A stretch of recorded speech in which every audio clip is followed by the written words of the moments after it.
Nothing heard. Okay, this is the Hamilton Amateur Radio Club, HFNet on 7-1 on a Monday night.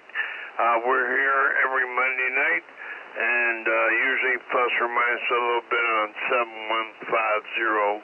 So if you're hearing me, we're 1 minute early here right now. This is VA3 Bravo Kilowatt. You do not have to be a club member to join in our net. So anybody, anywhere, VA3 Bravo Kilowatt. Victor Alpha 3, Charlie Juliet, Zulu. Yeah, hi Chuck, and yeah, I thought you'd tune me in there early, and so let's see what we can channel along right now. You're right on 000, so there we go. On the, what day is today? In Zulu time, it's April the 21st. Can you believe it? Wow, time just marches on, don't it? There, Chuck, go ahead. Yeah, absolutely, Rick. The unfortunate thing is the weather is not cooperating with the springtime so far. I mean, the sun stays up a little bit longer now, but we can't really go out and enjoy it. But it's coming. Anyhow, really poor conditions this weekend, Rick, on the HF bands. I think I only got 2 or 3 OQP contacts. I didn't try really hard. I didn't do a call out either. And as far as the guys up at the Valens Conservation Area, I didn't hear one call. Band conditions were just terrible. Anyhow, we are streaming live on YouTube. Just type in VA3CJZ and click on the live button, and you can follow along and say hi in the chat. And so, Rick, I'll send it back to you.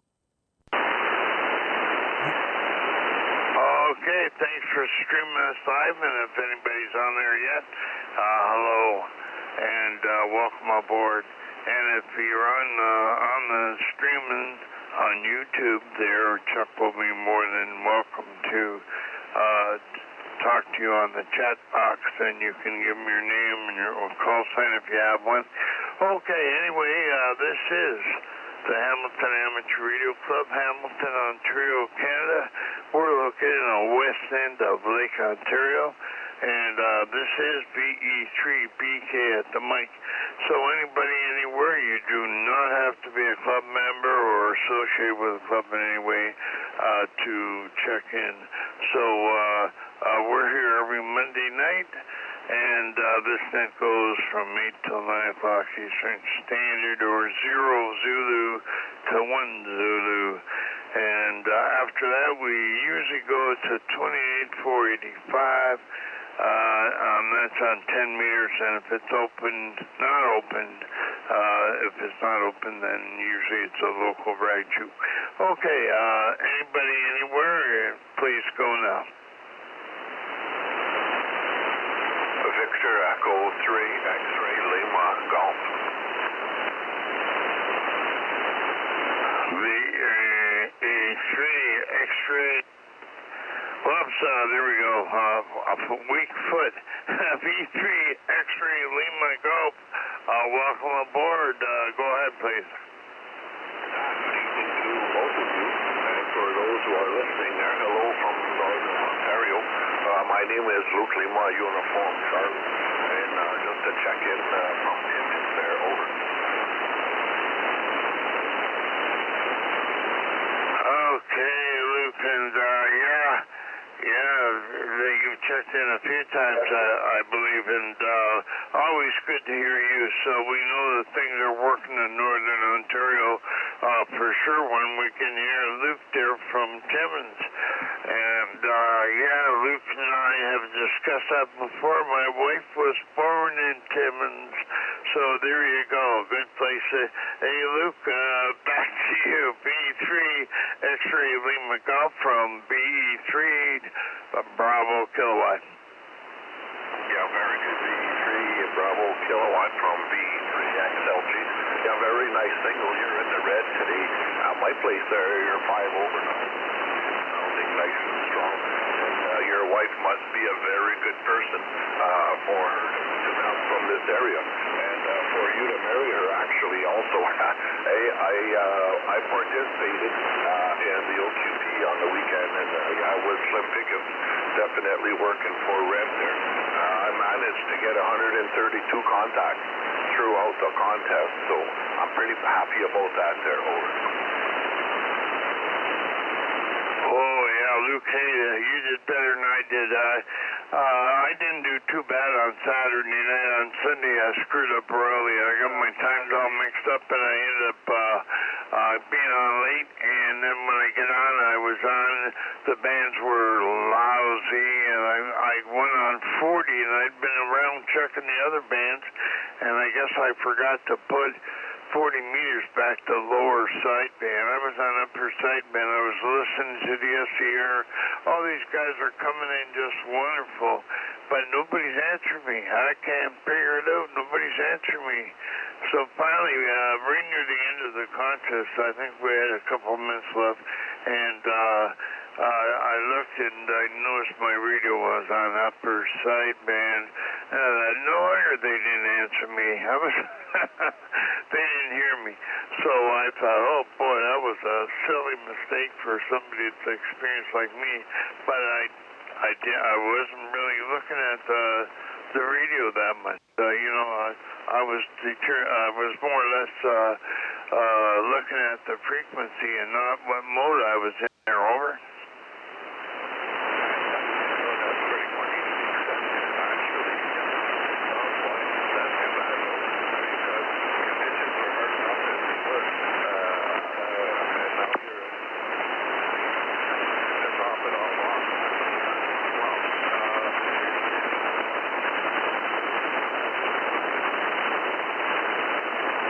I've had the same thing happen to me on this net, and somebody's always come and said, hey, you're on the wrong sideband. They figured it out, but I guess with the band being so lousy, nobody really, I guess I didn't interfere too much with me being on the upper sideband. Yeah, anyway, my wife's, on her mother's side, they were a lot of them, they were French speaking, some of them, and so anyway, I don't know if there's a part of Timmins there where that is, but then she ended up in Val-d'Or, Quebec, going to school. Her father was a chiropractor. He moved his practice into Quebec, and so when she did come to Hamilton finally, she was like 10 years old and could speak.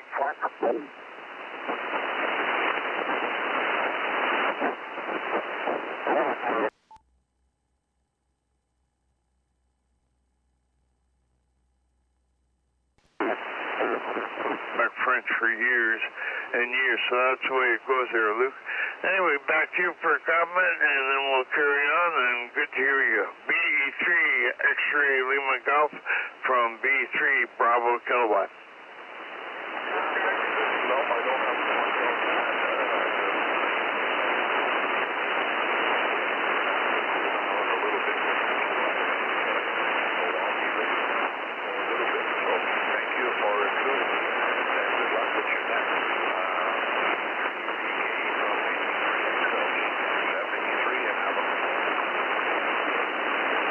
Okay, well, thanks to that, Luke, and 73 from Hamilton here. Okay, this is VA3 Bravo Kilowatt. Anybody else for our net?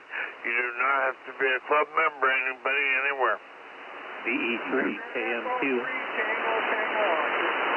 Victor Echo 3 Foxtrot Hotel Echo.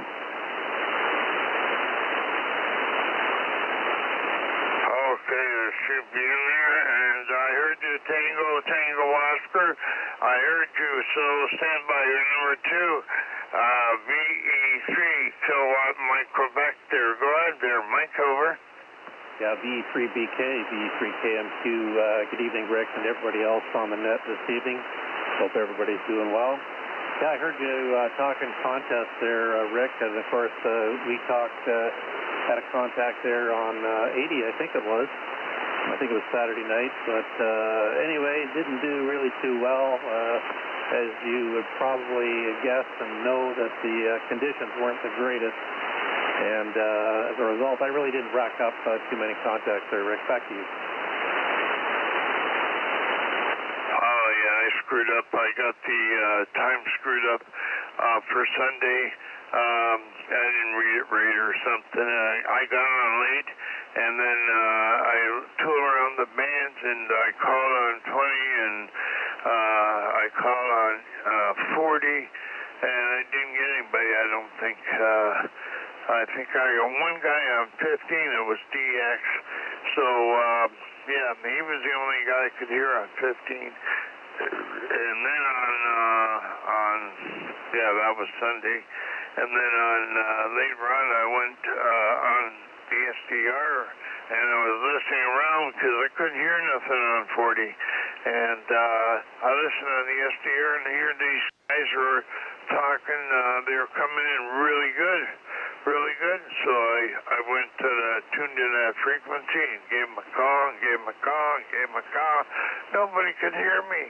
And then finally, right near the end of the contest, I realized I was on the wrong sideband. I was on upper side instead of lower side. Boy, I felt stupid. I'm telling you. So after the contest was over, I went and I fixed my headset. So I'm on the headset today, and actually I'm quite proud that I got it fixed. Anyway, finally, because it was driving me crazy, I had three troubles. I had two different Heil adapters for my radio, and both of them have got a problem. And the problem with the one was on the mic. So that was the big problem. Anyway, I got the other one on, and hopefully I don't have any trouble with it tonight. I gotta maybe fix it. It has a trouble in the foot switch part.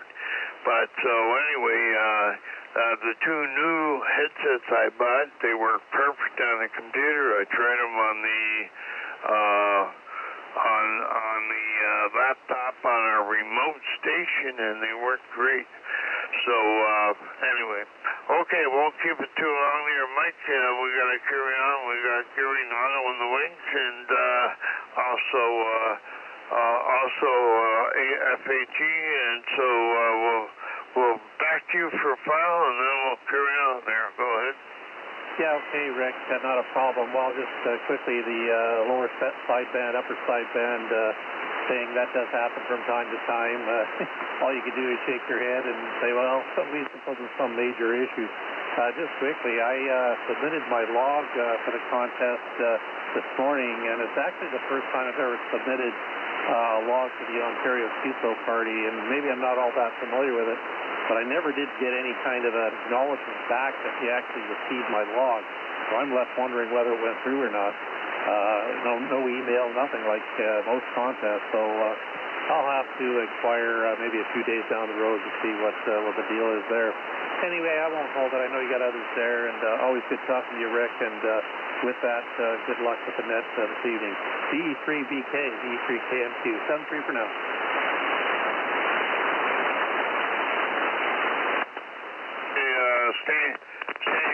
Oh yeah, there's gonna be a little trouble. Okay, stand by on there for a bit, and we'll talk some more about that. Okay, let's see, V3 Tango Oscar, are you hearing me okay? Because you were way down the mud there. Try it again. Victor Echo 3 Tango Oscar. Hey Rick, you want a big snack or something? We're all here at the restaurant there.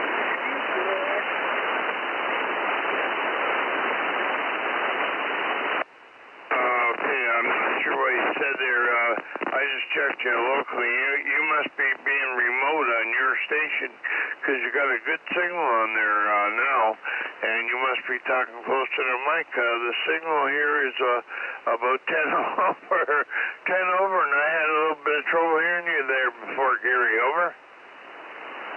Yeah, I love you, man. We're up here in the zone.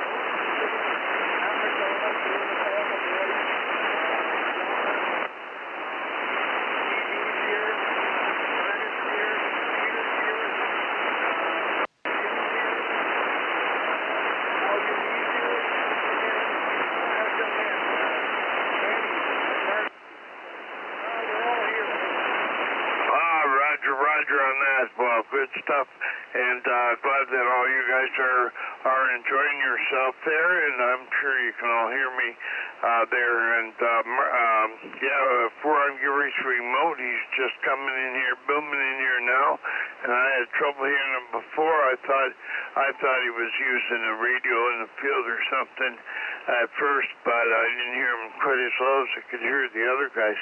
But anyway, on the local antenna, you're booming in here about 10 over there, so you're doing a great job, Gary.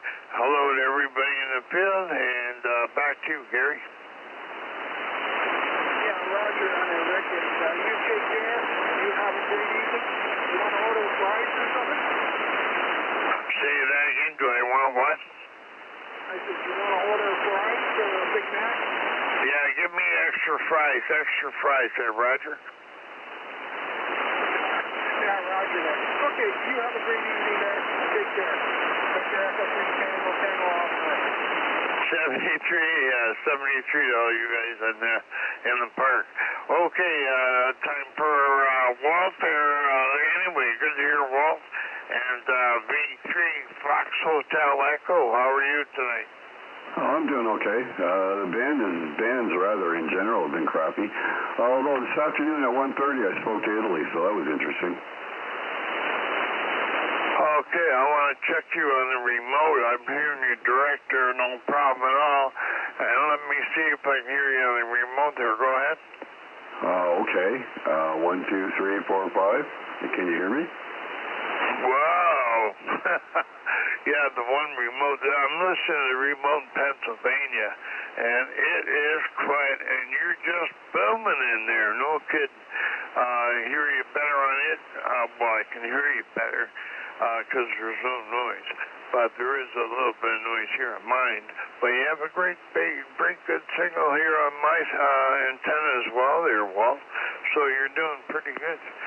So anyway, I think you've got it down to a system there. You haven't changed nothing, have you? No. Pretty much the same as it's always been since I've been talking to you. Yeah. This weekend, that contest, it was awful. From my perspective, anyway, it was awful. Wasn't even the bands weren't even worth trying on for me, anyway. But that's the way it's been the last little while. Wow, I had more luck working DX than I did, working local stuff.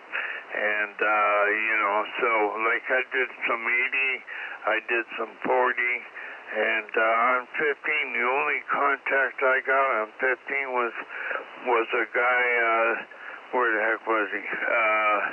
I think he was down south somewhere, and he said, I worked our group before, I was using the pub call sign, and he said he had worked our group before, so, DX. And the first contact I made was in Belgium on 20 meters, and, so I can work Belgium, but I couldn't hear anybody in the States. I ended up working the States mostly on 40 meters and 80 meters, so that was pretty good. But anyway, I guess, and the beam makes it better. So, so to work here, was on the beam, and also to work the guy down south that was on the beam too. So, that like having a setup that you have to have like where you were, it's if you work anybody, it's good. It's really good, and if conditions are good, it's good. If conditions are bad, you're not going to talk anywhere except maybe local if there's not too much noise.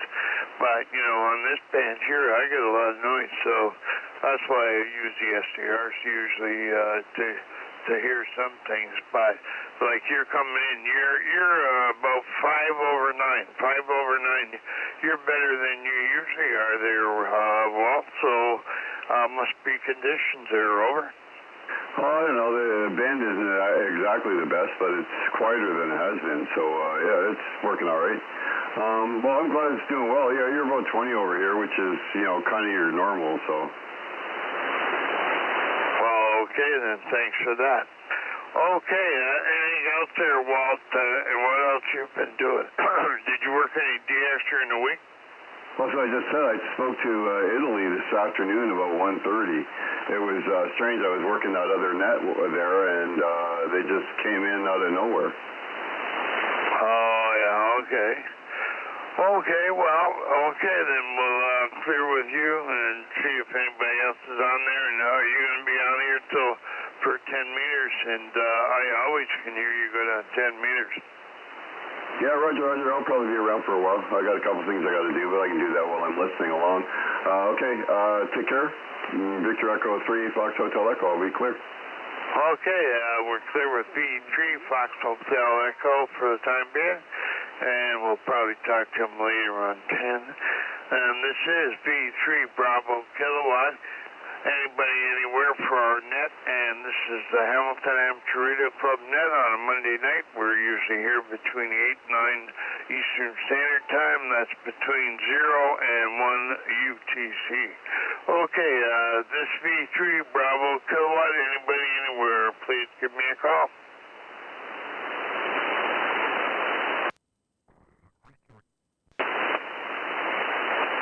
Okay, I just heard a static crash and somebody was in there, I think. Go again.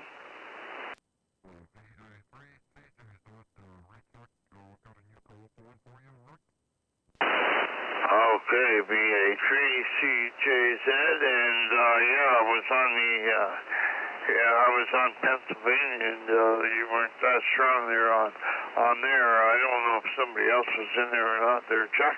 Anyway, you got a call, so I can go ahead.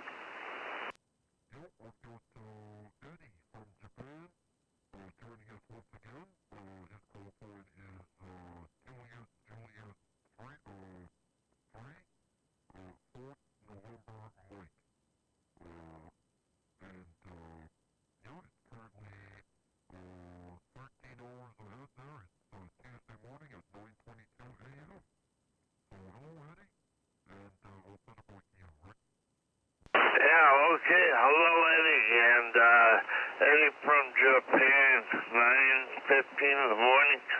And Julia 3, Fox November. Mike, I've got you written down here in the log, and thanks again for coming in on YouTube and chatting there. You can chat with Chuck if you would like, and thanks for being there. Okay, let's see if there's anybody else on the radio that's out here. And Japan, I doubt we ever get Japan on 40 meters, although I have worked Australia before, but but that was on Grey Line. So anyway, anybody, anywhere, this is V3 Bravo Kilowatt. Go now, please.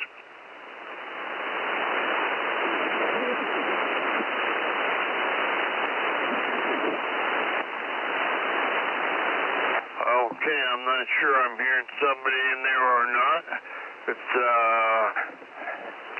yeah, we'll change SDRs and see if we can hear anybody in there. Anyway, this is VA3 Bravo Kilowatt. If you're in there and you're trying to check in, please go again.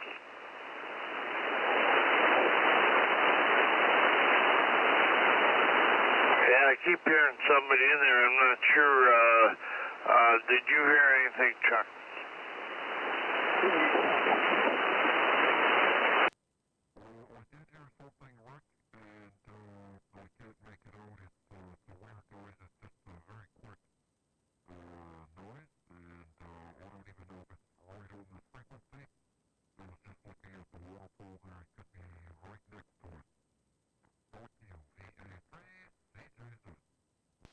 Yeah, that could be why I don't understand it. Okay, if there's somebody giving us a call, there we go. Now the microphone is on. This is VA3 Bravo Kilowatt. Go now, please. I had the microphone on mute again. Okay, Sorry. nothing heard. This is Victor Echo 3 Bravo Kilowatt for the Monday night HF net on 40 meters. Anybody, anywhere, please go now.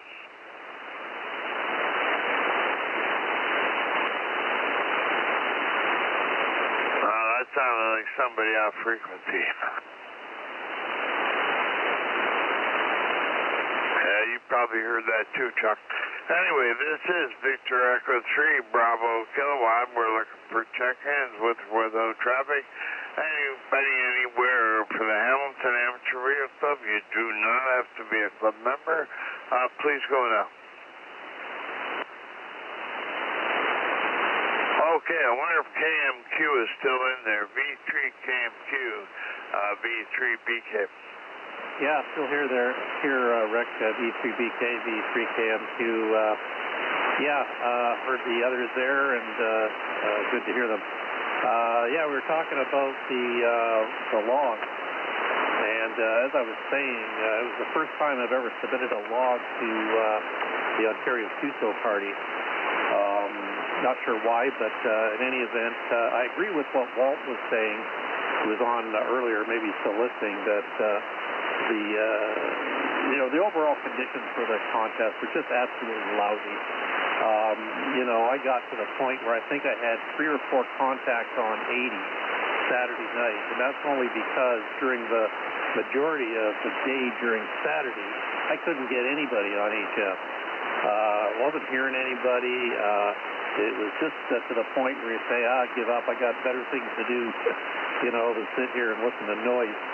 But I think, as I said before, things seem to pick up, about the last hour and a half of Sunday afternoon, just before wrap-up time. And, there seemed like there was a bit of a flurry of stations on there wanting to participate in the contest. So I picked up a few there. But overall, I would say the contest was a real disappointment because of propagation and, I don't know, maybe perhaps a bit of lack of activity as well. But that's the way it goes. Back to the log there, I don't know if they got my submission or not, because I got no feedback from them saying, an email or anything else that we got your log. So I don't know. I went to check the logs this season, and it's just last year's, nothing for this year, which, most other contests, they'll populate the current contest, certainly within a couple hours. But I don't know what's going on. Maybe it's just the way they operate there. Back to you, V3KMQ. Yeah, okay, V3KMQ, V3BK. Okay, well, hey, I would say submit it again, because I've used the contest robots on a lot of contests, and you always get a reply. Always get a reply pretty good. Now, I'm not sure if I did that last year or not. I think I did. I think I got a reply pretty quick. So I would put it back in again and make sure you look for the submit button or whatever, because every one of these programs is different. And one thing I learned about computer stuff, you really got to read. You got to read everything, look at everything. And I know there's been lots of times when I've gone on and I couldn't find where do you do this, where do you do that, and I go to help and I ask them where do you do that, and they say, on the top menu bar, and so I go back and look, and sure enough, I missed it. So I wonder if maybe it did something wrong. It won't hurt to do it again, and if you use a robot. And I don't know if there's any other electronic way to do it this year. I know I haven't been in a hurry. I haven't done mine. I'm not sure how many contacts I got. I did better than you on 80, I think. And 40 was the bread and butter. I got quite a few on 40, and that was all on Saturday. And so I just kicked my butt that I screwed up on Sunday. I was tired, I guess. And, that's what happened with this headset too. I had to fix the headset because I wrecked it. I cut off the plug, and the wire's so fine you can't do it. So I put a whole new wire in and rewired the thing. So my one wire for the microphone is a lot shorter than the other one, but it works. That's all that matters. It works, and I like this headset. This is a Koss. It's a Koss SB45. Koss SB45, and they're available on Amazon for something like $57. Quite a bit more than what I spent when I bought it originally. So I've had it a few years. It doesn't owe me anything. So anyway, I enjoy this headset because it's got big ear muffs, and I got big ears because the older you get, the bigger your ears get. I don't know if you knew that as a fact or not there, Mike, but the older you get, your ears keep growing there. What can I say?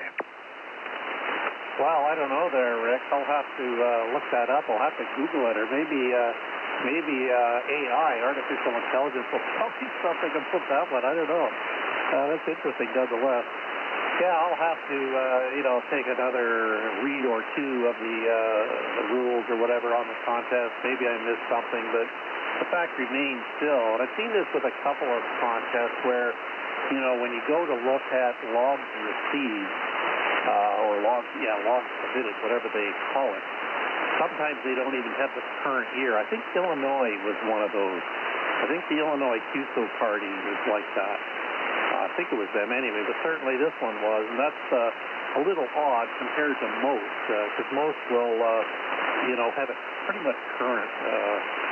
Within a couple hours you'll see your call sign up there as a log submitted. But as I said, no comeback from emails or anything else, and I did have my email on it, so I don't know. But I do have a couple of emails for VA3CJZ. So I might shoot them an email just at some point and see if they received it. Or like you said, just maybe in a few days submit it again and see what happens. There's nothing wrong with that. Anyway, I'll let you carry on and see if you can pull up anybody else there who might want to join in there tonight there, Rick. V3BK and V3KM2. Wow, I checked the rules, and 30 days to get it in. So you can do all that and wait and figure it out. But I always got an answer back when I sent mine in. So I would think that I would check. And as far as logs received, I found some of the ones were pretty tardy. It took them a day or sometimes 2 days to get your call sign in there that they received the log.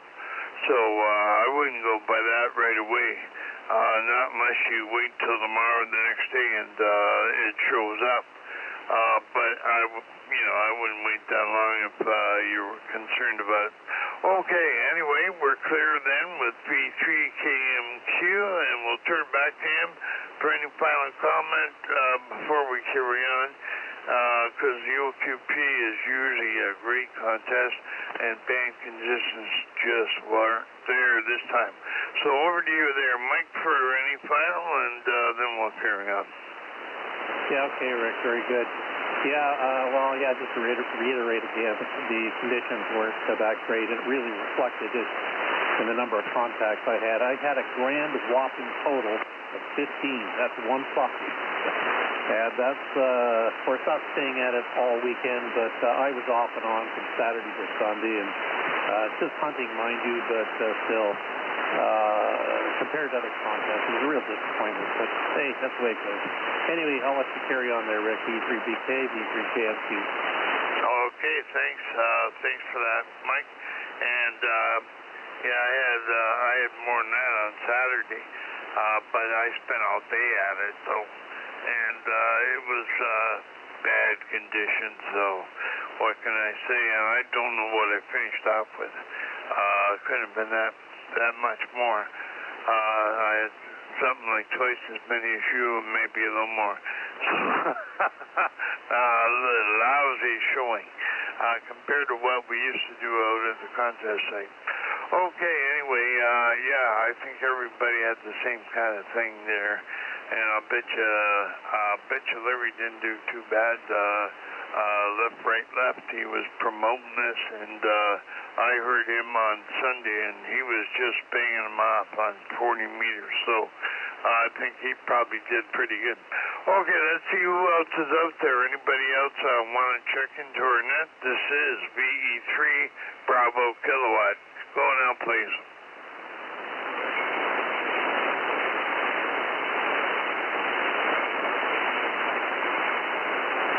Yeah, I'm hearing something in the background. I don't know what that is. I think it's somebody close to us there. Anyway, let's see if there's anybody else checked in on YouTube. VA3CJZ, back to you. Very good, Rick. VA3CJZ here in Hamilton. And no, it's pretty quiet. Some people are dropping by the YouTube stream, but only Eddie has given his call sign. No, only because I know that Eddie has a call sign, I think. I'm not sure if he actually put it in the chat. But yeah, it's fairly quiet, but people are stopping by and watching. So everyone listening, if you do have a call sign, by all means, drop it in the chat, and we will add that to our log. And so, Rick, I'll send it back to you, sir, and I'm listening along. I may go up and grab a quick cup of coffee, but I will be back. Okay, very good, Chuck. Thanks for that.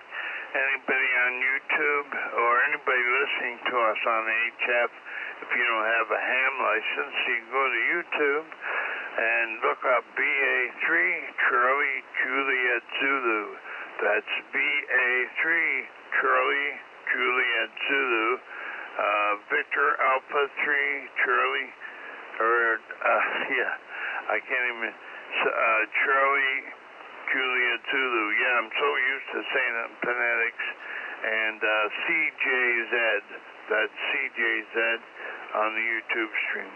Okay, on YouTube. Okay, this is Victor Echo 3 Bravo Kilowatt. We're looking for check-ins with or without traffic. Anybody, anywhere, if you can hear us, please go now.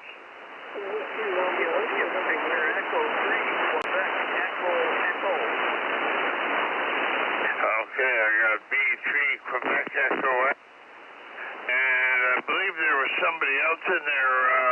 Okay, stand by one there, Marty, and somebody else in there. Go ahead.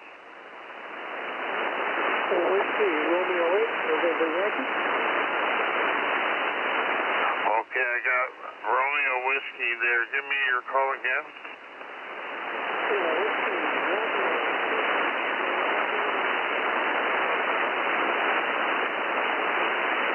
Okay, Whiskey 88, November Yankee. Okay, stand by one, and we'll take the V3 Quebec Echo Echo. Please go now.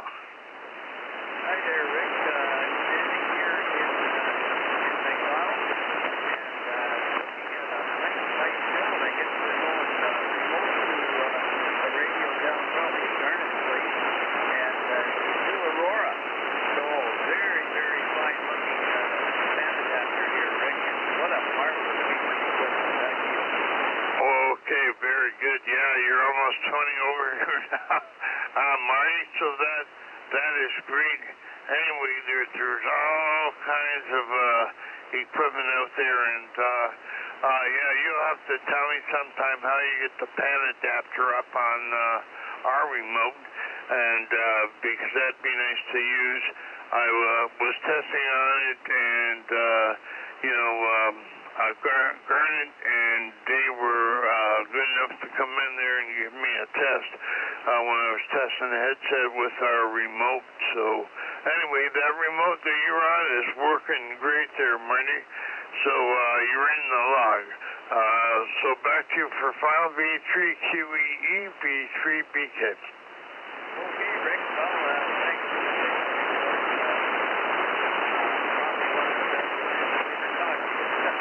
anyway, nothing very carrying over the center, and thank you for getting your call. Okay, you may want to stand by because we have Whiskey Radio 8 November Yankee on board, and let's see how he's doing there. Go ahead.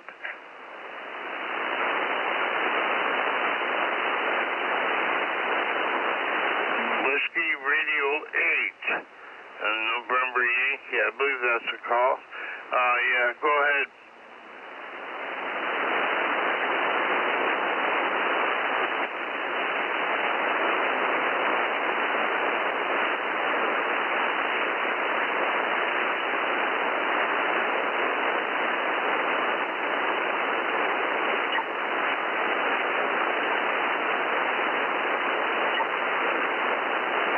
Try once more there. You kind of disappeared on me.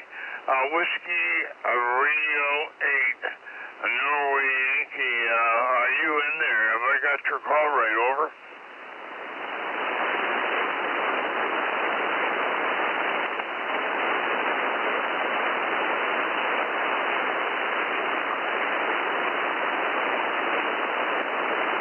I guess he's not there.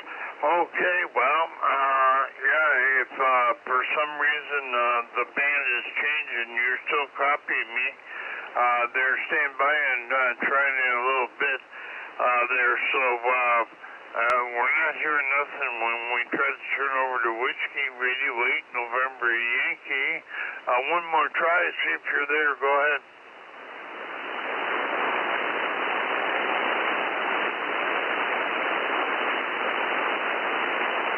Disappeared on me. Okay. Anyway, maybe you'll show up on the YouTube stream. Who knows? Anyway, we are streaming live on YouTube. And go, if you want to go on YouTube and look it up and hear yourself maybe, it's Victor Alpha 3, Charlie Juliet Zulu. That's VA3CJZ on the YouTube stream. And you can go into the chat box and chat with Chuck. Chuck, that's Chuck's call sign, and he'll be more than welcome to chat with you. Okay. Anyway, let's see who is out there. This is V3 Bravo Kilowatt on our net for the Hamilton Amateur Radio Club, and we had one party there disappear on us, so I don't know if that is band conditions or he's having trouble, some kind of technical difficulties. Anyway, this is V3 Bravo Kilowatt. Anybody anywhere, please go now. VE3 CSY. Okay, VE3 CSY. How are you doing there, Paul? Go ahead. Yeah, good evening, Rick, and anyone else on the frequencies can hear me. Conditions are not the greatest. Lots of noise over here tonight. But nothing else. So, yeah, just a late check-in. I was eating dinner, listening to about half the net there. Carry on. VE3CSY. Okay, well, you're coming in great here tonight, and the band's not too bad. My noise level's down a little bit. And, yeah, on the weekend it was just terrible on the OQP. So, it was worse than it is tonight. So, oh well, that's the way it goes. Anyway, yeah, so, excuse me, I had to sneeze. Anyway, Paul, so what have you been doing? Have you been working on anything? You always seem to have some kind of project going there, over? Well, I've got a bunch of projects that are, in the stream where I'm sourcing parts, and some of them I'm just at the beginning stages of doing the design on. I'm waiting on Mark for more parts. But what I've been doing lately is I'm getting ready to file my tax return tomorrow. So I had to do all the preliminary work today, and that's what I've been working on, my tax. Oh, yeah, you're not the only one that's been working on that. Yeah, I think, on the weekend there, Mike was working on his too. And today I had words with them about mine, and, they're charging me interest when I didn't think they should be. But, oh well, I've got to look into that further because I kind of ran out of time here. I had to go on the net. So, anyway, that's the way it goes there. But projects, yeah, there's always something in the wings. I still got all kinds of parts that I was going to make something or do something with, and I had little parts I bought here and there. And for the life of me, either I can't remember what what project there were for, or I just had too many projects on the go at once and didn't have the time to do it. And so there's always something you can do.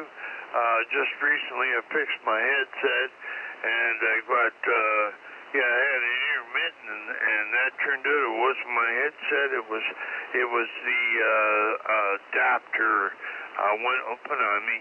So the Heil adapter that goes to the radio, to the headset, to the foot switch. So I've got to work on the one Heil adapter. Well, actually I got two I could work on, and the headset I fixed, so it's working. I'm on it right now, and it should be all right on 10. Before, when I had another setup there, I was getting RF in, but I tested it today, and no RF getting in on 10, so I should be okay. Anyway, that's what I got going here, Paul. So back to you for any more, and then we'll carry on and see who else is there. We're missing one guy that checked in from the States. I believe he was in the States, and he disappeared. Like I say, just a point. What a terrible noise floor here. 20 over F9 tonight. Like, that's just crazy. Crazy. And you're breaking through because you got good modulation and everything, but I can't tell any signals or anything. So I'm just going to listen along and pray to God that 10 meters is better later on. So back to you, Rick. Carry on. Yeah, okay, very good. Hey, let me make a test with you here. I just want to try different antenna just for a minute. Oh, yeah, okay, we're on a different antenna. Did that go down there, Paul, over? Yeah, the audio dropped a little bit, yeah. The other ones, it sounds louder. Remember, I can't tell any signal strength because you're in the noise. Everybody's in the noise. Yeah, okay, thanks for that. Thanks for the test. Okay, let's carry on, and we'll talk later on 10.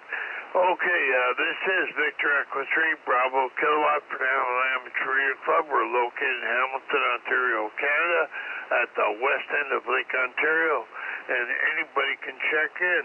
So if you'd like to check in, please go now.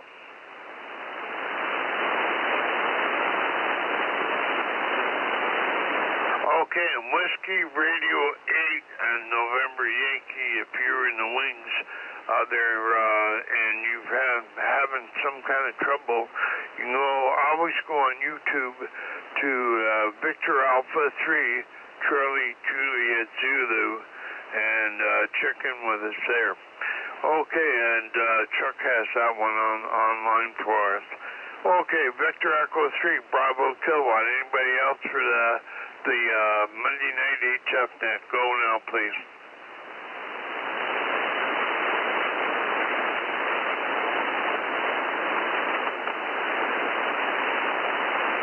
Yeah, probably lousy conditions here. Like you said, Paul, I'm not getting as much noise as I usually get, and that's probably local to me. There's probably some businesses or something that don't have anything going right at the moment, and that could be, I don't know. Anyway, yeah, there is a recycle place close to us here, and maybe they rent big equipment. I don't know if that's what causes my noise or not, but it could be possibility of noise. Anyway, this is VA3 Bravo Kilowatt for the HF net. Anybody anywhere, please go now.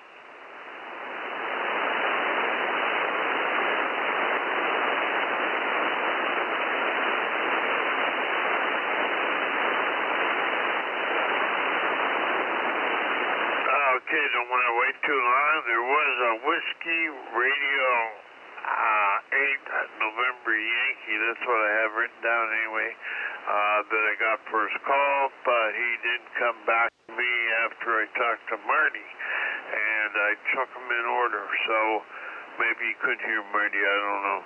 Anyway, Marty was on a remote. He was on the remote V3 Delta Victor. Came in really good, 20 over. So, that's pretty good on my radio. because my needle is a little bit stingy compared to some of the other radios I've used. Anyway, this is Victor Echo 3 Bravo Kilowatt. Anybody wants to check in, please go now.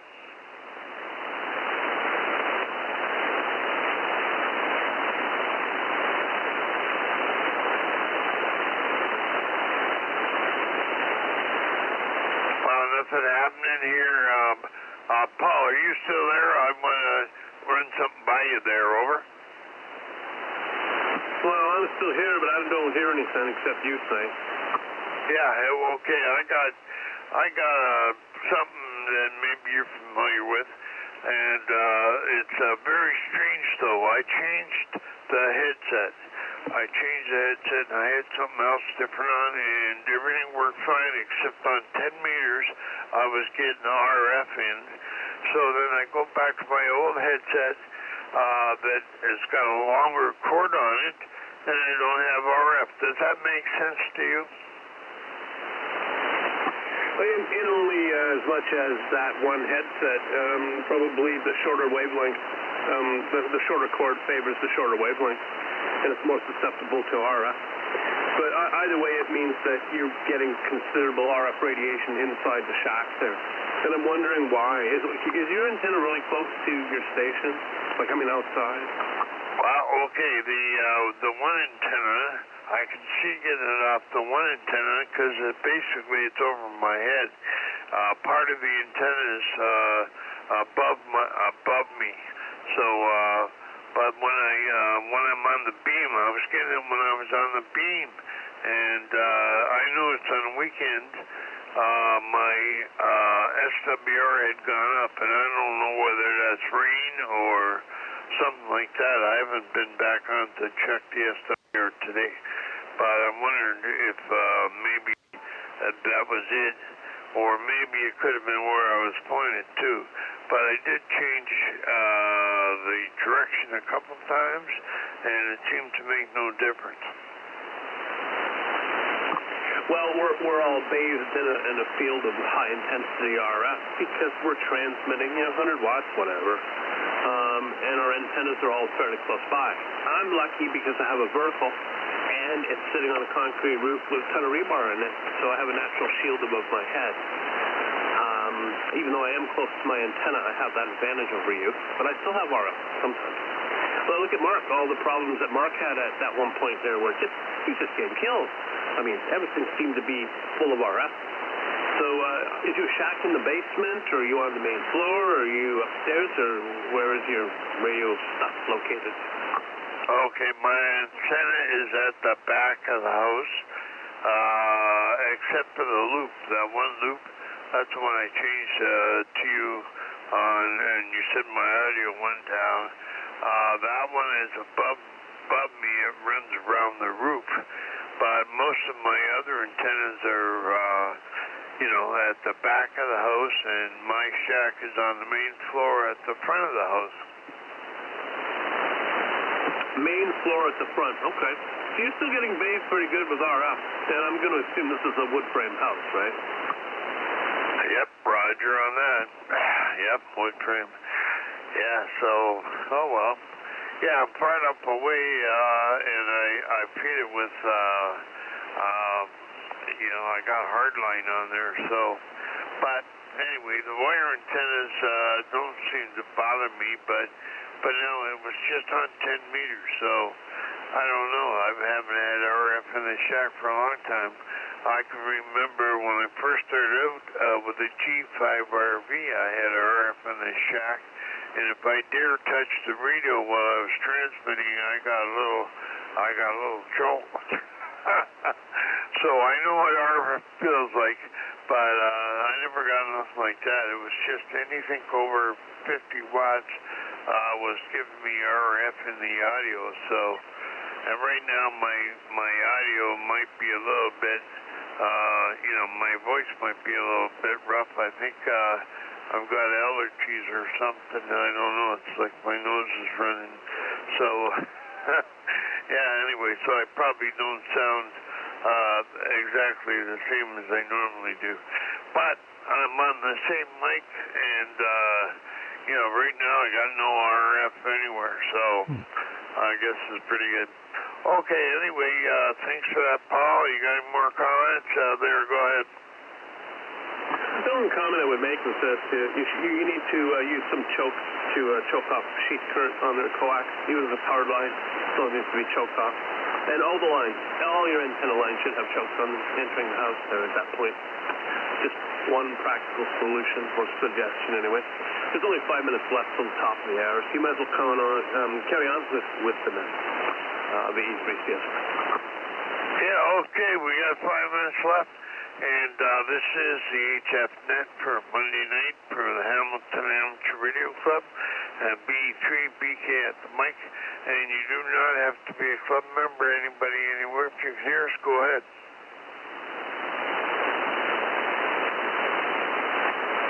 This is V3 Bravo Kilowatt.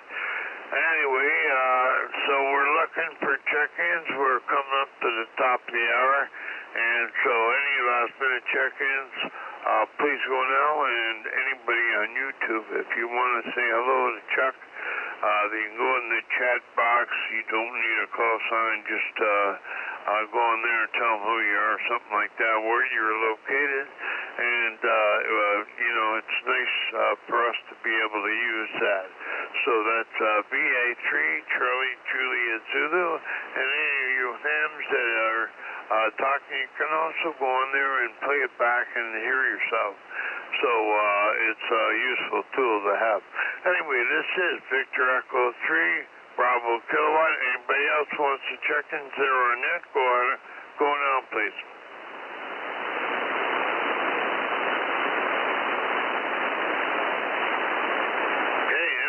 South of the border, you're more than welcome. And we did have Whiskey Radio 8, November Yankee, but he kind of disappeared on us. So anyway, anybody anywhere, please go now.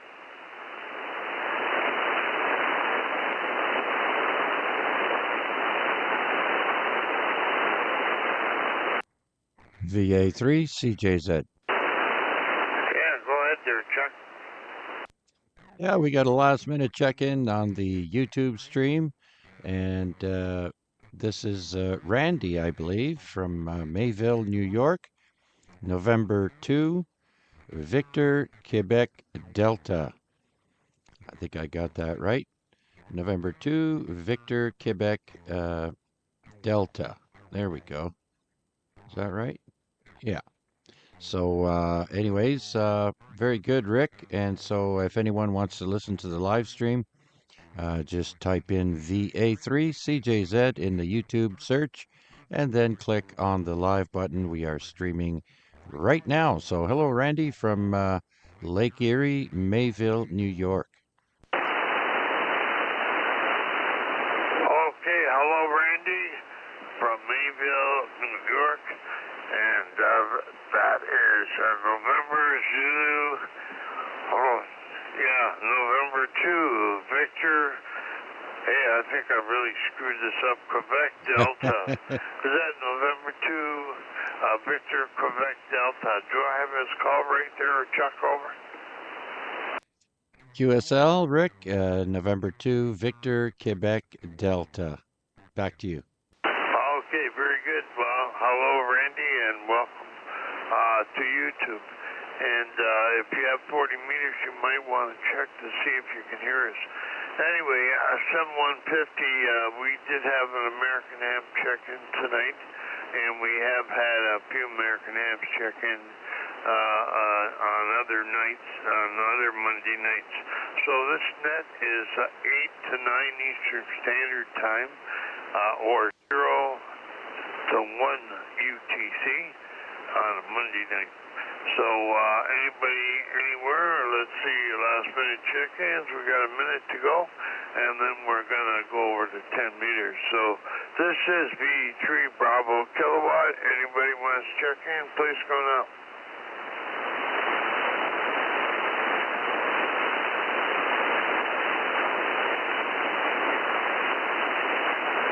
Okay, let's try that again.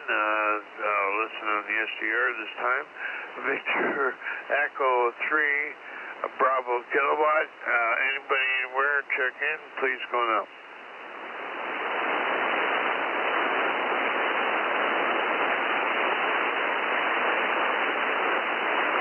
Okay, in case people are wondering what I'm talking about, do listen on the SDRs because we do have a lot of noise here in Hamilton at times.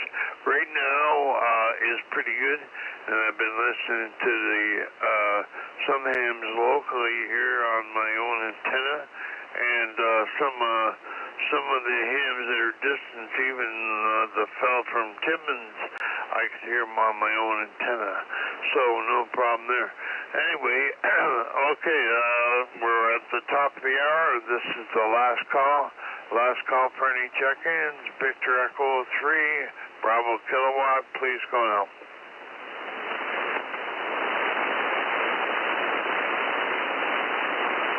Okay, that wraps up the net on this frequency, and we're going to QSY to 10. So if anybody's listening, any SWLs out there, whatever, 73, and we're going over to 10 meters, and I don't know if Chuck's going to move the YouTube stream over there or not. Chuck, are you still there? Yeah, Rick, VA3CJZ. I'll swing over to 10 meters for a little while, and we'll go from there. Okay, very good for that, Chuck. Okay, 73 to everybody on frequency. We're going to 28,485, but anybody on YouTube, you can just stay right there and listen along. On 28,485, V3BK, QSY.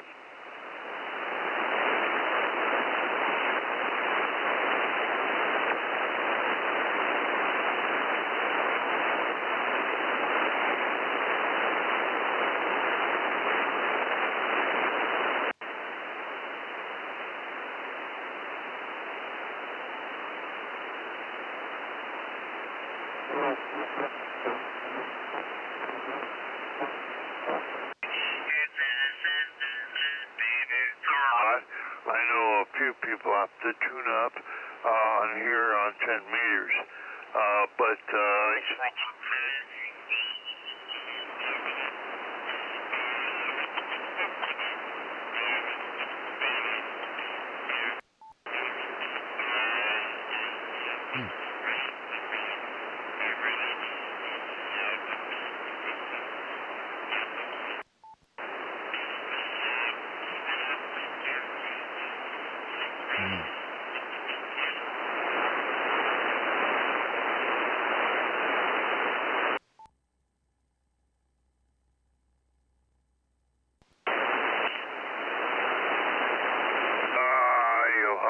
there we go.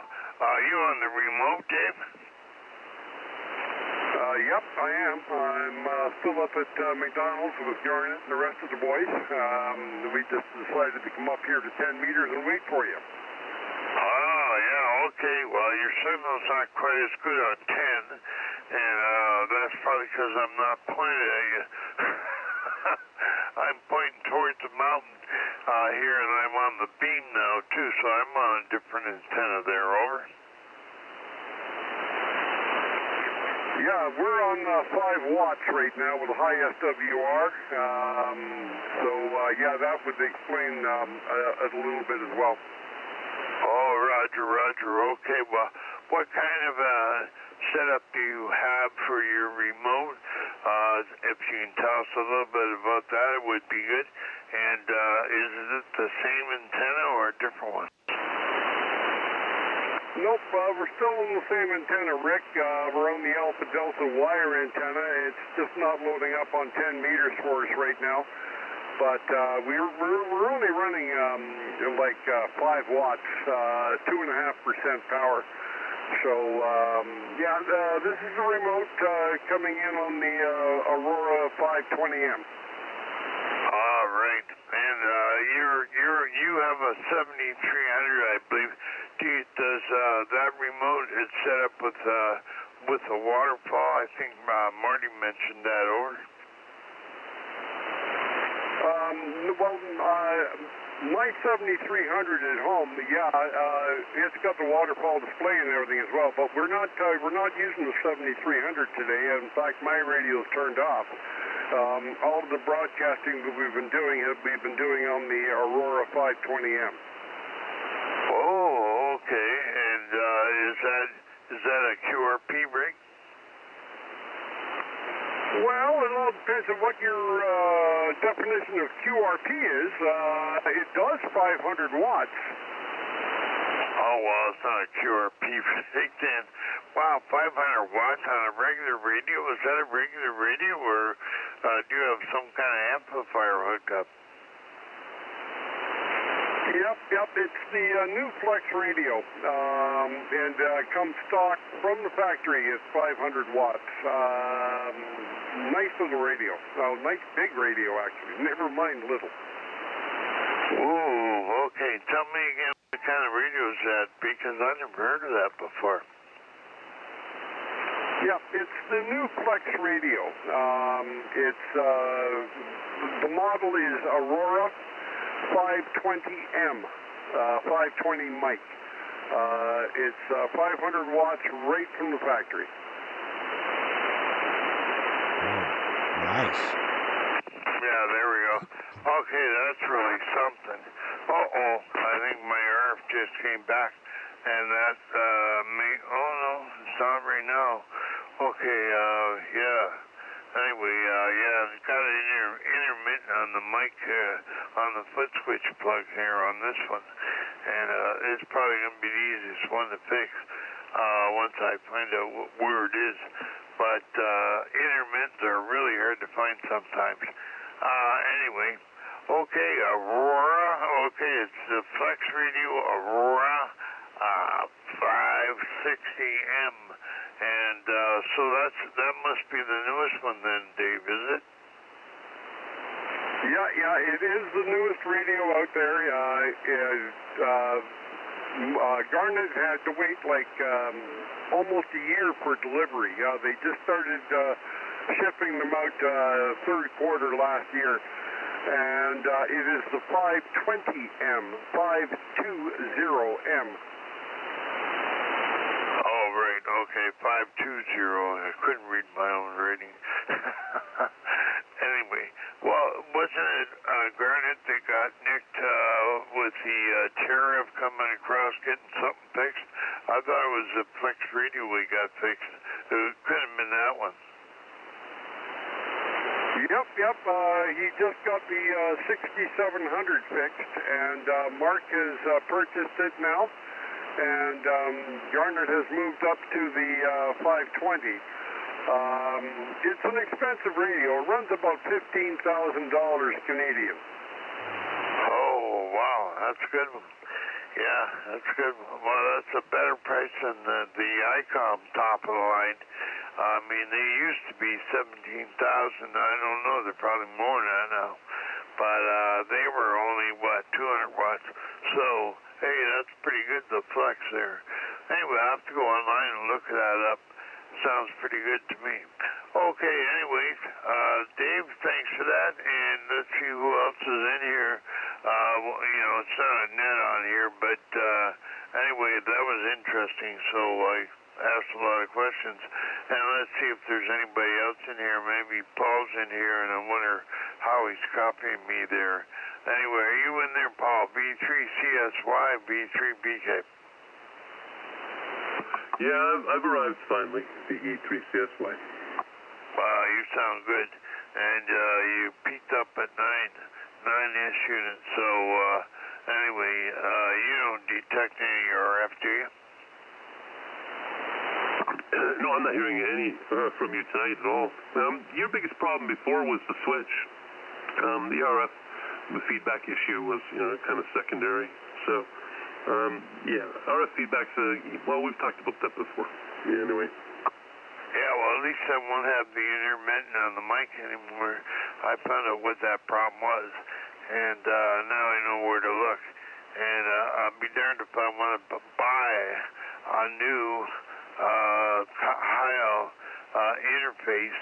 The interface, they want $40 for it, and I made my own. So the one I made, I think I'll tear it apart, and the other one's got molded plastic on it. Pretty hard to fix. I took it apart, the Heil one, and I found out that the sheet, the outside shield, is only twisted together under the plastic mold, and I guess that would have been okay, probably under the plastic mold, but anyway, I would have thought they would have soldered it. So I tried that. I tried soldering a little bit, and didn't fix it, so I guess I got to tear it apart more to figure out what's wrong with it. Anyway, yeah, so I guess let's see who else is out there. And Dave, thank you very much for going in on your remote. That is fantastic. The great signal here. Anyway, I think, let's see, Fox Hotel Echo, V3 Fox Hotel Echo, are you on board? VA3AM is with this cheap entry-level 7100 piece of crap. Yeah, 7100. I thought they were pretty good, Al. Oh, no, they're only $1,400 radios. You just sell cheapos. Oh, yeah. Hey, well, when you buy a 7300. Yeah, I don't. No, the other, isn't a 7100 everything in one box? It has a sloping, it's two pieces separate. It has D-Star. It has all mode VHF and UHF. So there you go. I'm going to make everybody mad. It's going to be everybody pissed off with Al again.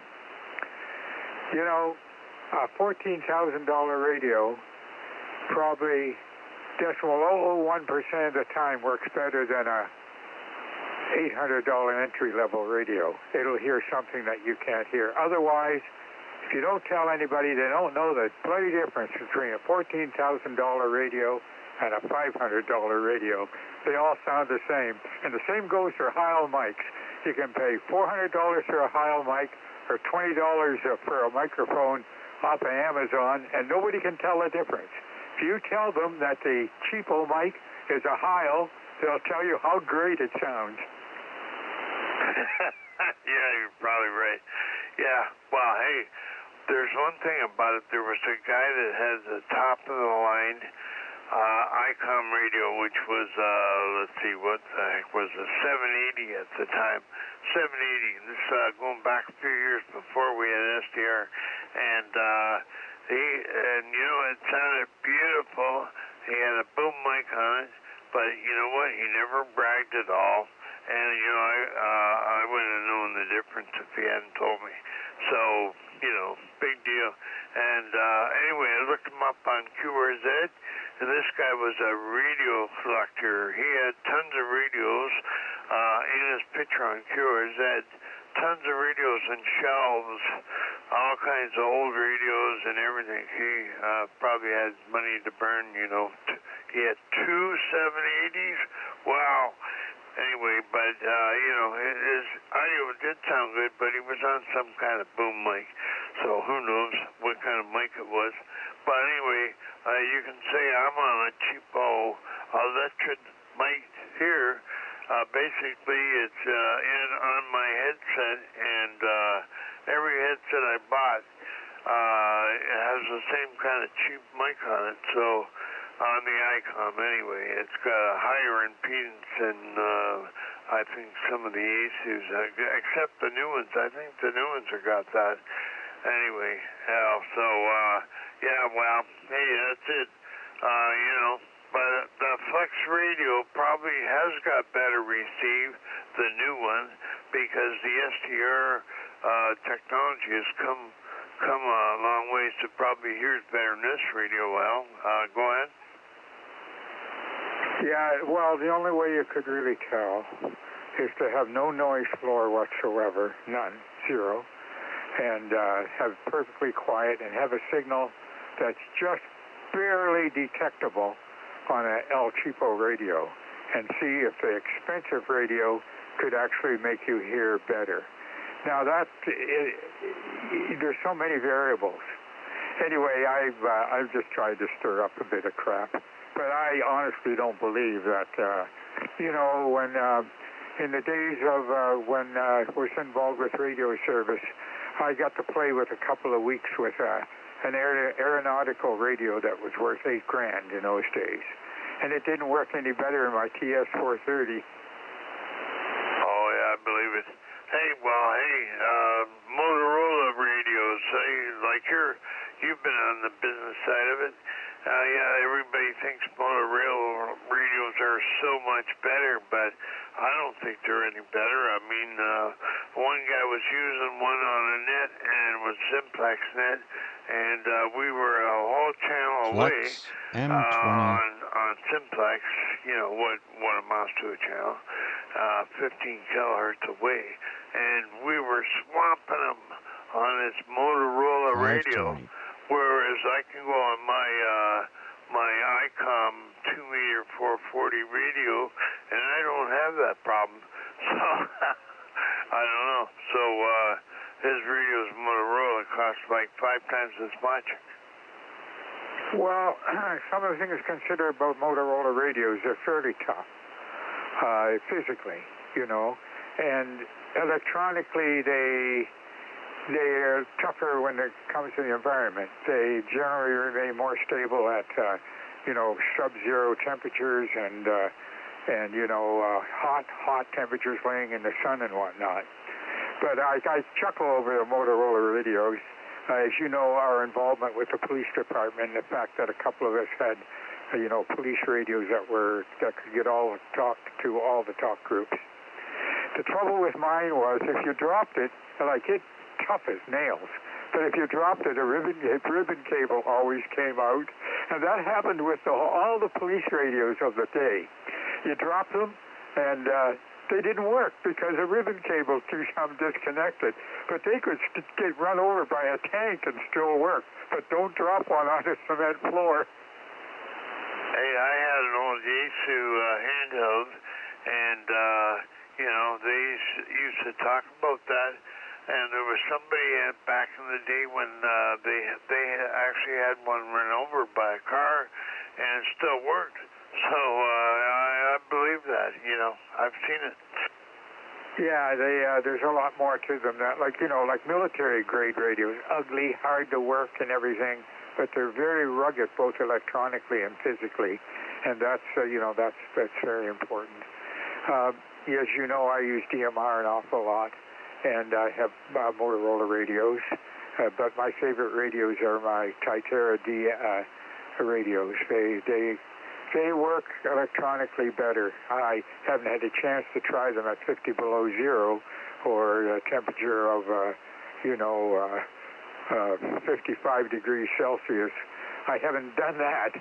But as far as their electronics go and their ability to resist intermod and descents and whatnot, the Titera radios are just as good or superior in many ways to my Motorola radios. But anyway, you could go on forever about that. It's like cars, There are Ford people, there are Chrysler people, there are Chev people, there are Toyota people, and you'll never convince them that their car's not the very best in the world. Oh, yeah, I know what you mean. Well, okay, off topic, let's tell me about Rich. When's the last time you talked to Rich? I talked to him on Friday night after the Flying Pig Net, and he sounded pretty good. But when's the last time you talked to him, and are you still talking to him every day? And how's his wife? I asked him that, but he never answered that. Yeah, she's doing okay. They suspect she might have leukemia, but she did have a blood transfer, but she came home. I speak to him every day pretty much. He always calls between 7 and 8 o'clock on DMR. He used to call an Echo Link, but since he got the DMR thing, and it's only on the one talk group, he can't change it anywhere else. But he's doing okay. He gets confused. I told him I had my roof job done today, and blah, blah. And he knew that was going to happen, but he's talking to me, and he said, well, I'm glad you got your, there goes my brain again. I don't know what I was going to say. And I had to say roof job. Oh yeah, that's what I meant. That's what I couldn't think about. And he has like loss of memory like that every once in a while. Well, I do too. I think we all do. Like forget somebody's name that you should know that you're talking to. But Reg will go and do that. Like he'll say, I don't know what day it is. What time is it? What time is it? And he'll get a clock and he'll say, I think it's 8 o'clock. And I'll say to him, it's 10 after 8, Reg, because of course they're 12 hours ahead of us. But otherwise he's all right. Like he remembers stuff from away to hell back and whatnot. So he's doing okay. I would have thought he wasn't going to last a week a couple of times, but hey, the important thing, he's in a good mood most of the time, and he's happy, and that's what's important. And he's talking about going to Jakarta, Indonesia with his wife, so I don't know if that's going to come off or not. Anyway, I've babbled long enough. Back to you. Yeah, okay, that's good to hear. Yeah, we can talk about him later. Let's see who else is in there. And I think, I keep forgetting. Well, yeah, I know what you mean about names. I forget people's call signs too, and it seems like I forget the call sign before I forget their name. But anyway, I wonder if Walt's in there. V3FAT, are you there?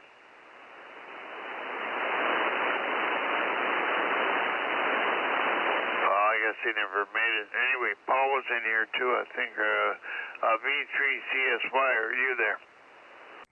And VA3CJZ. And VA3CJZ. And have we got any more on the YouTube stream there, Chuck, there are?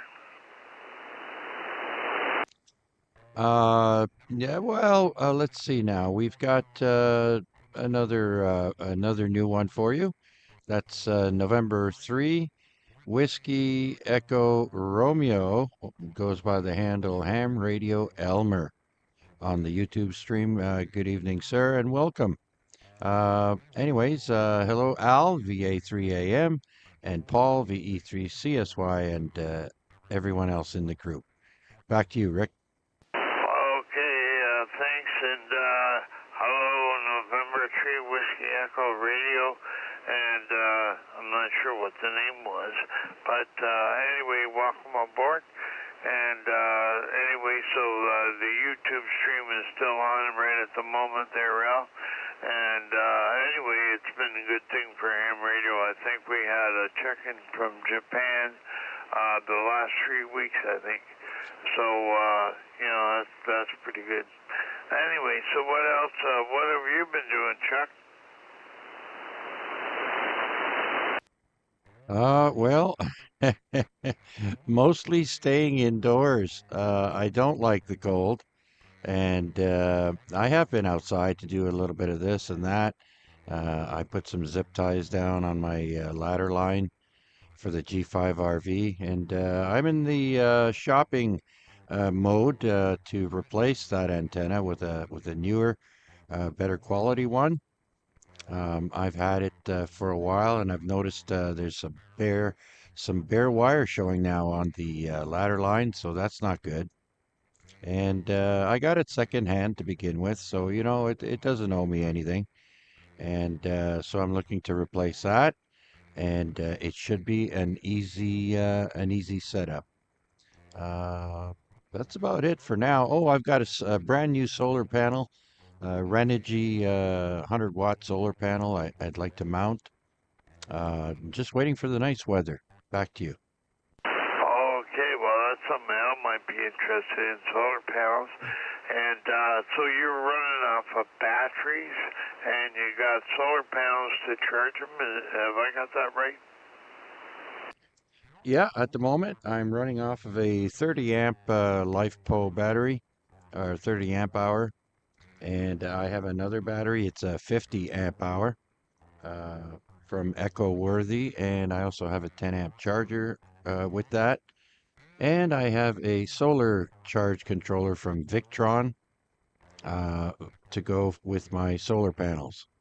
Okay, so the solar panels, they do a good job on their own to keep things, the batteries charged up?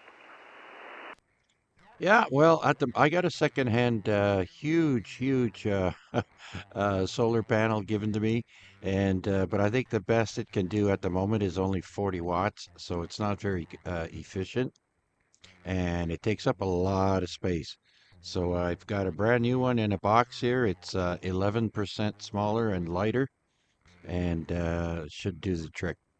Hey, well, that's good to know. That's good to know. Anyway, yeah, well, that's some solar panels, and like Kevin was saying, you don't have to put them on a roof. You can put them somewhere else. So that big one, you got it. Where is it now? Is it outside on the back porch, or on the lawn, or where the heck is it? And does the rain affect them at all? Well, the rain is not supposed to affect them if you keep them in good shape. But the thing is, if you get any slightest bit of shade on any portion of the panel, it will diminish the performance. So you got to make sure it's shadow free. That's the one thing. And of course, you have connectors for the wires, and they're waterproof. They're MC4, I think. And yeah, so I can't wait to put up this brand new solar panel. Okay, that's great. Well, let's see if anybody else is in there, and anybody else wants to bring up any topic. Go ahead.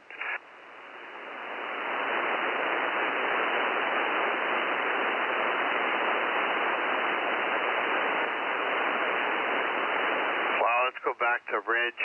And Reg, if Al's still there, Reg, I'm really surprised at the call signs he remembers and people he remembers, and man, oh man, he does a great job. So, Al, if you're there, back to you.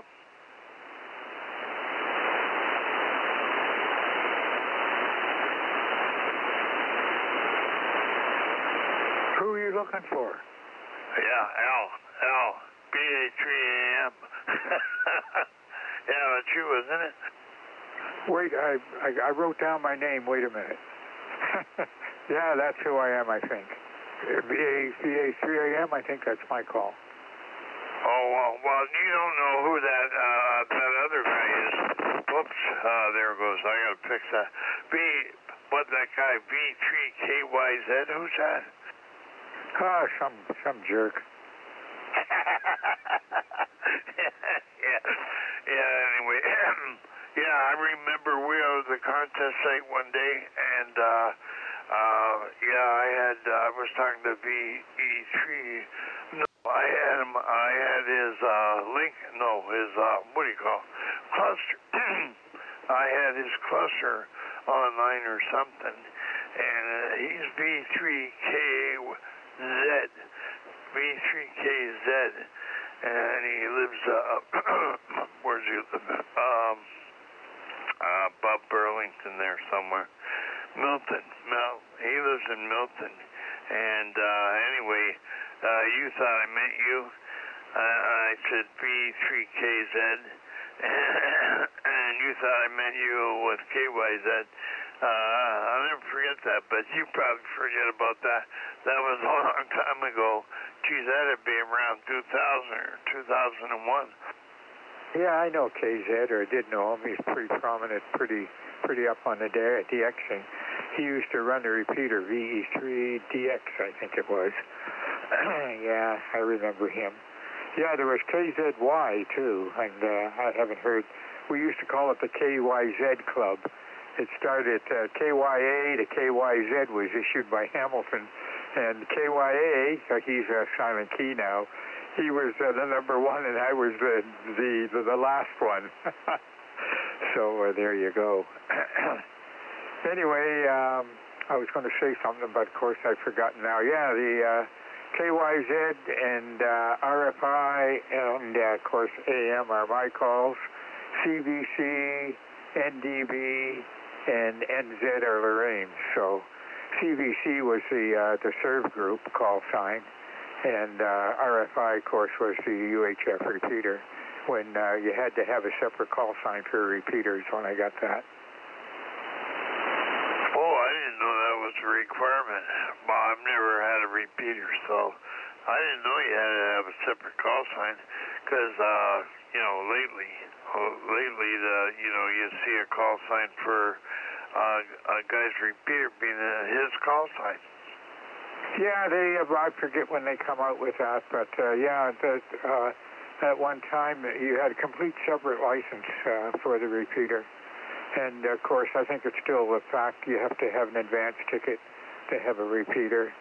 But in those days, the repeater had to have a separate call sign. It was considered a separate station, so there you go. So, NCF and DRW and RPT and all those repeaters there all had to be separate. They weren't private call signs.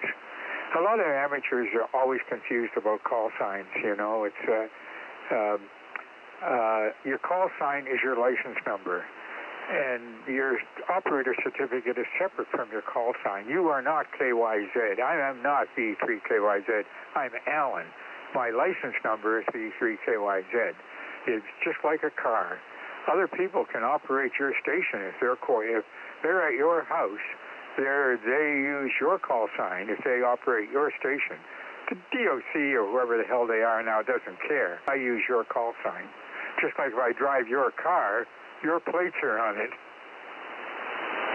Exactly. Yeah, and the law right now, I'm pretty sure the call sign goes with the location. So you can be portable or mobile, but you don't have to give that designation anymore, and that makes it real confusing to anybody new, I guess. But, like I would still use that if I was mobile or whatever.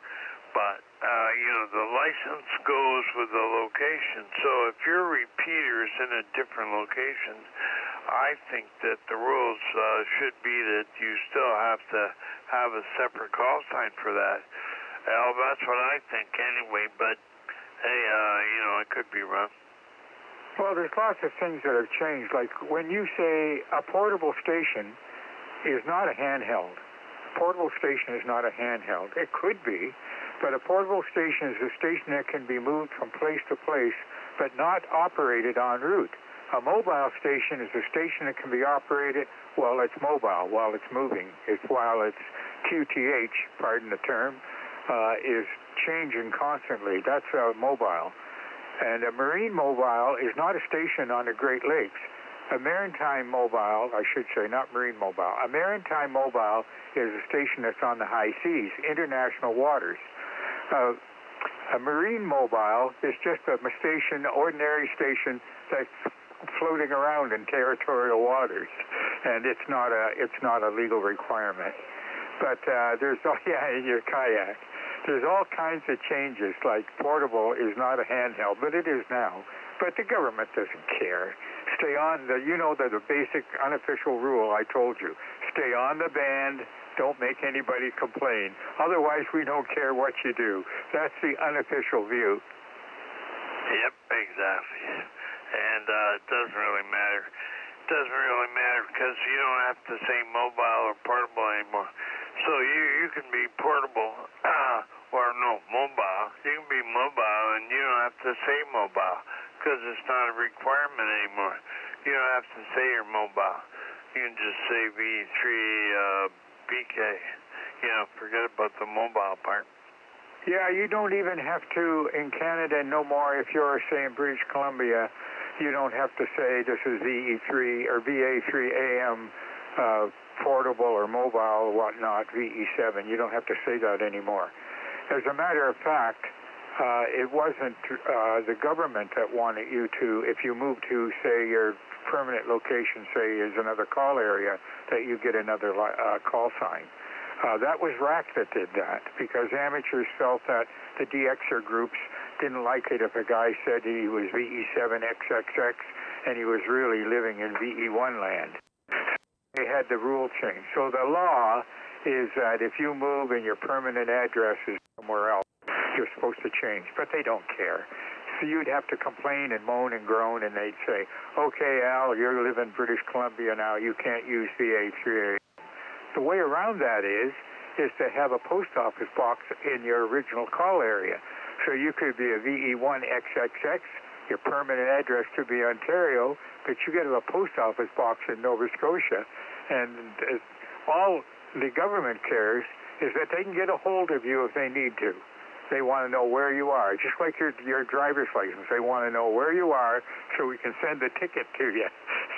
It's almost like that. But it's RAC who insisted and had the rule made that if you change your home location, then you have to have a call sign that fits that call area.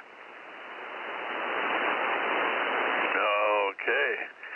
Yeah, well, hey, there's lots. I don't think a lot of people don't understand that even now, like, especially some of the newer guys, they don't understand that at all. Anyway, what I want to go back to, let's see, we covered Rich. I want to go back to radios. Jerry, how's your buddy Jerry doing? And you were talking about cheap radios. And I forget what the model number is, 718? I'm not sure, but it was the cheapest radio Icom had, and we used it down at the Bayfront Park, and it was Jerry's radio. And that was a long time ago, but I found that radio, the only thing missing that I missed on it was the Vox button, or what do you call it, a transmit button. Depends on what radio you got. But anyway, you could transmit, so we had to fix a mic right on the spot. We had to fix the cord because one of the wires came off or something, and it wouldn't transmit, no PTT. So, ordinarily you can just transmit by pushing the button on the radio. So that becomes like your PTT. But anyway, do you remember him having that cheap radio? Yeah, I have one. I have a 718. 718 ICOM. There's nothing cheap about the radio other than it doesn't have a lot of features. A lot of hams won't buy it because it's a cheap radio, inexpensive radio. It's not cheap. It's made very well. It is exactly the same as their $5,000 Marine radio. Exactly. Precisely and exactly. The only thing different in it is the programming. It's programmed for upper and lower sideband.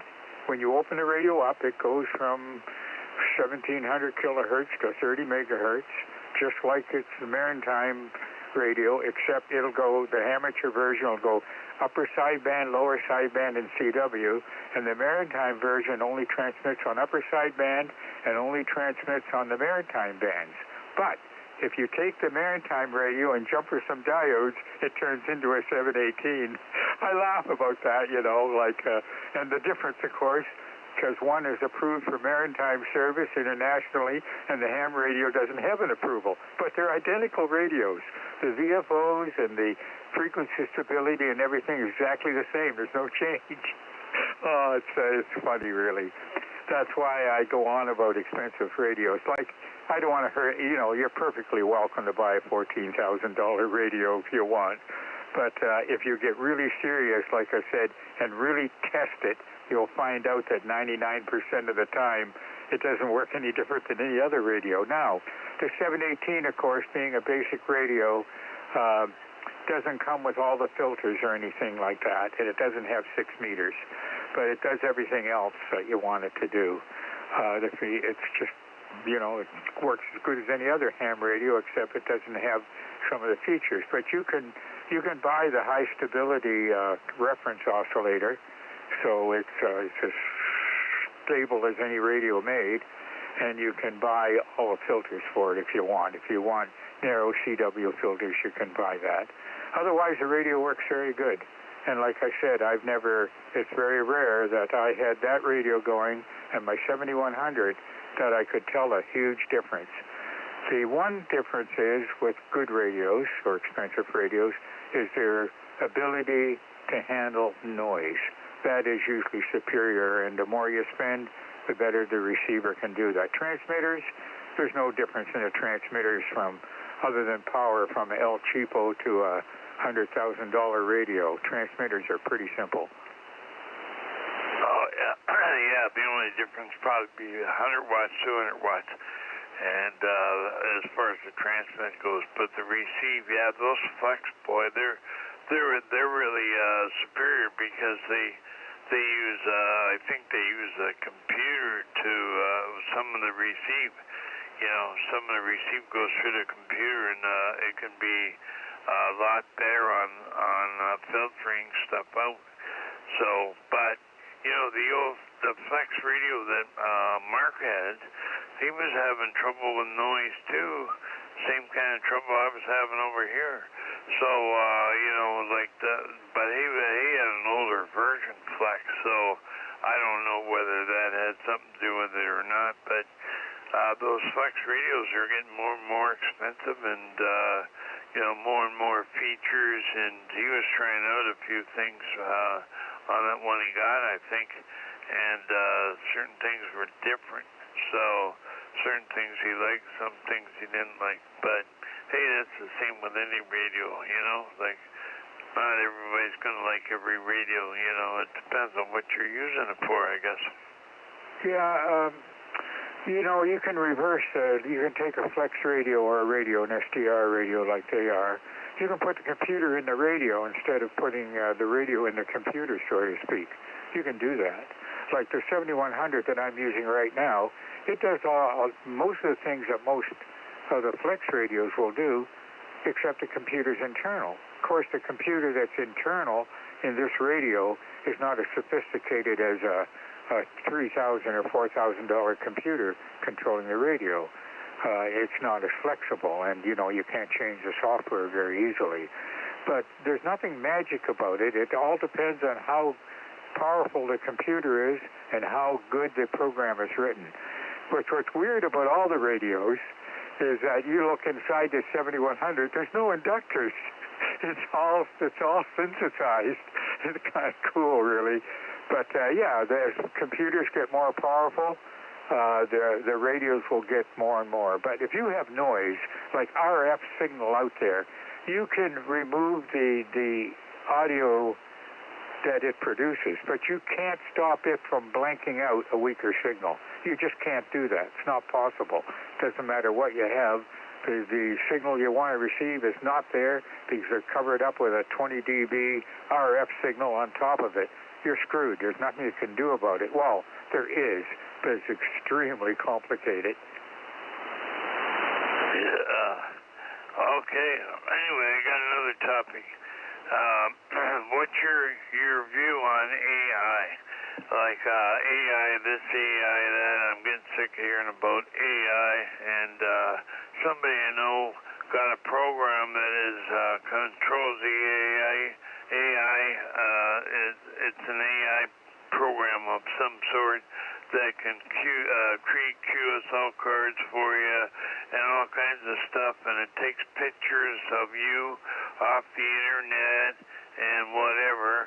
And if you want an example of this, go to TPNet website. It's what's up, TPN7055.com, and look at the front page, and it's got a picture of Barry ISX on there. It's not Barry at all. It took a picture off the internet and got the wrong one. Anyway, AI, we're going to have radios with AI in them, and you're going to end up on a weird frequency. That's what I think. Well, no, not. AI, like any other advanced technology, can be used for good purposes and for bad purposes. You take AI, for instance, one of my Amazon products, a video thing. When I turn the lights on in the morning, it says, "Good morning, Alan."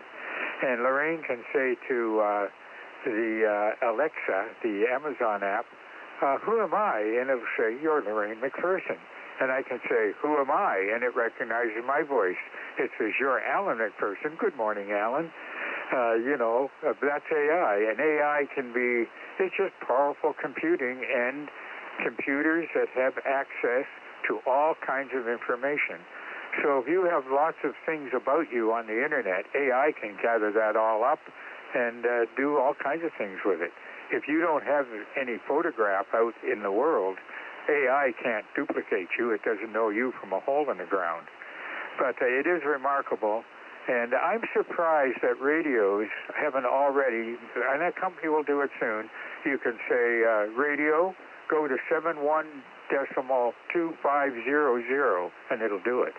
Or you can say, go upper sideband, go lower sideband, or scan this, or do that, or noise blanker, do this and that. It'll be voice control, and that'll happen. You know, that'll happen with cars. Already with cars, you have a screen, and you touch the screen like you do with an iPhone or something for your speed and your gas mileage and everything else. And that's a whole other topic. You're driving down the highway at 130 kilometers per hour, and you're trying to see how much gas you got by looking at your big 21-inch screen on the dash. Oh, yeah, for sure. That's another topic. Yeah, anyway. Yeah. Well, I think, you know, like they restrict the radio use and stuff and your cell phone use in the car. But then they come up with a touch screen that you might want to touch to find out where you're going or whatever. Or the same thing with you, what you're talking about, but your gas mileage. Seems kind of dumb. You know, it's like those guys with the cell phones. You know, we were in a coffee shop one day, and there was six guys around the table, and they were all looking at their cell phones. Somebody took a picture, and all these guys, all these ham guys, are sitting there looking at their cell phones. You know, it was hilarious. Yeah, well, I've talked long enough, but here's the thing about AI. You got an AI-controlled vehicle, driverless, going down a highway, and two kids are crossing the road, and a dog. And it's artificial intelligence